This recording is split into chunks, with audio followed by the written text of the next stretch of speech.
3 દિવસ દક્ષિણ ગુજરાતમાં વરસાદ ધમાલ મચાવશે. ગુજરાતમાં ચોમાસાના વિલંબની શક્યતા. 3 દિવસ દક્ષિણ ગુજરાતમાં વરસાદ વારો પાડી દેશે. 3 દિવસ બાદ વરસાદનું જોર ઘટશે. ગુજરાતમાં ચોમાસાને લઈને માઠા સમાચાર આવ્યા છે. મોટી છલાંગ મારી મુંબઈ પહોંચી ગયેલું ચોમાસું હવે મુંબઈથી હલવાનું નામ નથી લઈ રહ્યું. 14-15 જૂન આસપાસ ગુજરાતમાં ચોમાસાની પધરામણી થશે તેવી શક્યતા હતી, પણ રત્નાગીરી પાસે બનેલી સિસ્ટમ વિખેરાઈ ગઈ છે. સિસ્ટમ ત્યાં જ વિખેરાઈ જતા ચોમાસાને બ્રેક લાગી છે. ચોમાસું મુંબઈથી આગળ વધ્યું નથી. કેરળથી નીકળેલું ચોમાસું મુંબઈ આવીને અટકી ગયું હોવાથી ગુજરાતમાં ચોમાસાના વિલંબની શક્યતા છે, જેની વચ્ચે દક્ષિણ ગુજરાત સહિત રાજ્યભરમાં ભારે વરસાદની આગાહી કરવામાં આવી છે. હવામાન વિભાગે વલસાડ, સુરત, નવસારી, ડાંગ સહિતના વિસ્તારમાં ધોધમાર વરસાદની આગાહી કરી છે. 3 દિવસ બાદ વરસાદનું જોર ઘટી જશે.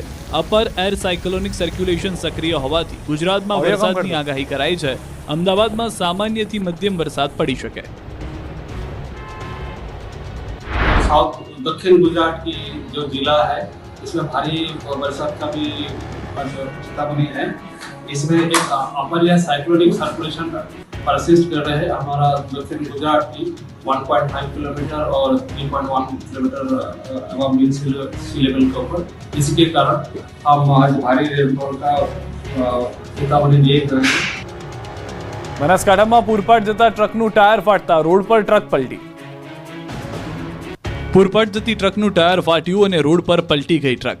અકસ્માતના ખતરનાક દ્રશ્યો છે બનાસકાંઠાના. થરાદ ડીસા હાઈવે પર ભારતમાલા રોડ પર ટોલ નાકા પાસે એક ટ્રક પૂરપાટ જઈ રહ્યો હતો, ત્યારે સોલાર પ્લેટ ભરેલા ટ્રકનું ટાયર ફાટતા ટ્રક ચાલકે સ્ટીયરિંગ પરથી કાબુ ગુમાવ્યો અને થોડે દૂર જઈને ટ્રક રોડ પર પલટી મારી ગયો, જેથી રોડ પર સોલાર પ્લેટ વિખેરાઈ ગઈ. સોલાર પ્લેટોને અને ટ્રકને નુકસાન પહોંચ્યું. જોકે સદનસીબે ટ્રક ડ્રાઈવરનો આબાદ બચાવ થયો. જાણ થતાં જ થરાદ પોલીસ ઘટના સ્થળે પહોંચી ટ્રાફિક રાબેતા મુજબ કર્યો હતો. આ દ્રશ્યો છે ગોધરાના. પરવડી બાયપાસ ચોકડી પાસે બેફામ જતા ટ્રકે બાઇક ચાલકને ટક્કર મારી. ટ્રકની ટક્કર એટલી જોરદાર હતી કે બાઇકમાં સવાર 4 વર્ષીય બાળકીનું મોત થયું.